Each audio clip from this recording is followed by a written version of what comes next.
Hi, I have social anxiety. I could give you a general definition of that, but instead I'm just gonna explain what that means for me. For me, it means my brain is overly cautious when it comes to social situations. Having a little bit of anxiety keeps us safe from dangerous situations, but when you have too much of it, any situation can be seen as dangerous and best avoided completely.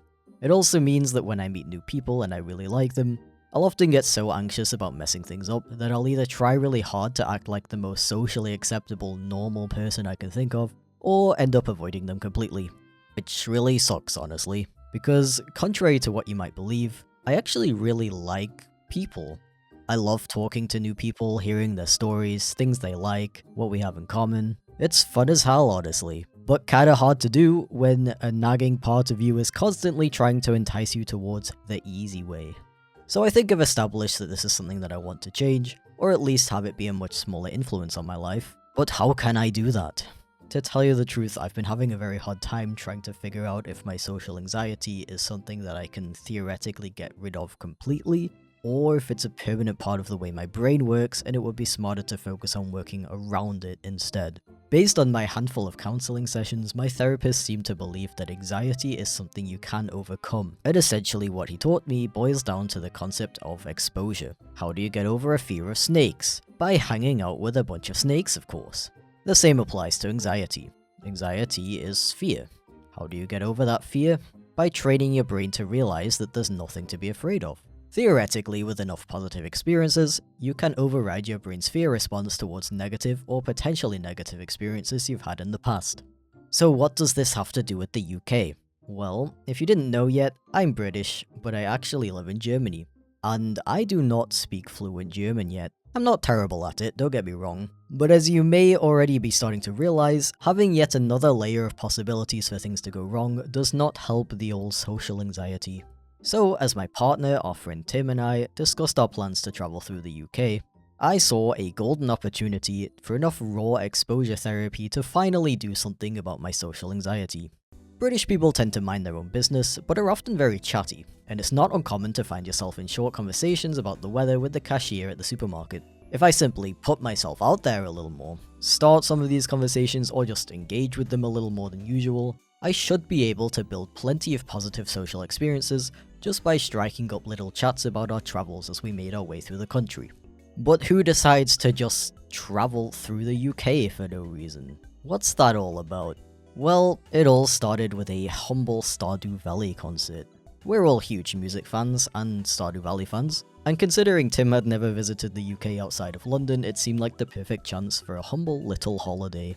So the idea of doing a road trip was something we threw around every so often. You know when you're talking about stuff and you're just kinda like, yeah, that would be cool, lol, but you never actually do it? Well, Tim is the kind of person who will come to you with an idea and fully 100% intend to go through with it. Andrew and I, we're big dreamers, but actually solidifying plans can be a bit tricky for us. So having someone actually want to see our ideas through and be this hyped about it is very cool.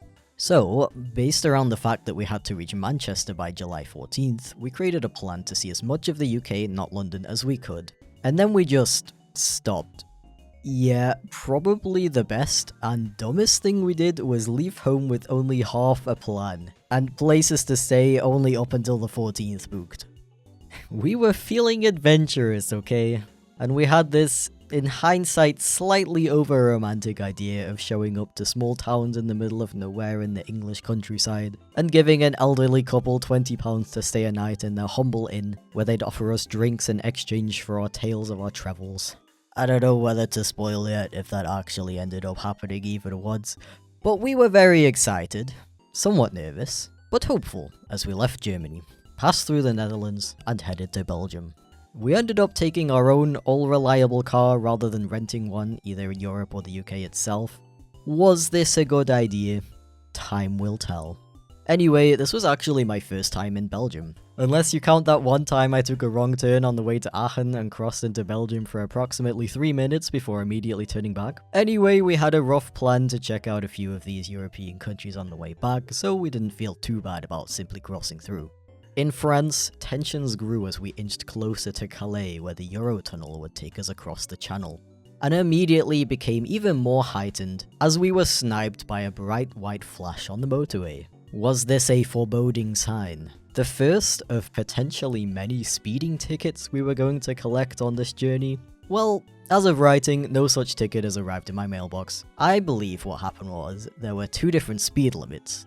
One for larger vehicles and one for normal vehicles. We were going the normal vehicle speed, of course, but I think the camera triggered mistakenly, thinking it saw a large vehicle going too fast. And when they checked, of course, they didn't send the ticket because they saw we were a normal vehicle going under the speed limit for normal vehicles. But it can take a long time for international speeding tickets to arrive, so I guess I'll keep you updated on that. I don't know what exactly I expected from the Eurotunnel, but somehow it was different to how I thought it would be. It is literally a train that you drive your car onto, and it goes under the ocean. And the traveling time is so quick that you literally just chill with your car until you arrive. It feels a bit odd. It's as if you're on the Deutsche Bahn, but your car's just there in the middle of the carriage for some reason. As we arrived and started to disembark the train, the driver Andrew grew more and more nervous. It would be his first time driving on the left, so it's understandably a little bit spooky imagining that you'll have to keep your instincts to drive on the right in check. Although, it didn't take too long for us to learn that Andrew's right-hand driving experience would literally be the least of our problems when it came to driving in the UK. Specifically because of the long drive here and not wanting to throw Andrew immediately into the alligator pit, our first stop was only a 20-minute drive away, a town called Dover. Funnily enough, where we would have ended up if we'd have taken the ferry over. I think this was a pretty good decision.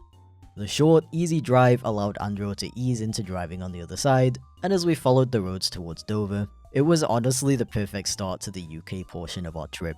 Obviously we had a few "well, we're really doing this" moments up until now, but actually being in England, in our own car that was parked next to our apartment in Germany just a few hours ago, the setting sun lit up the chalky white cliffs as our car brought us closer to the hotel on the English East Coast that we'd be staying in tonight.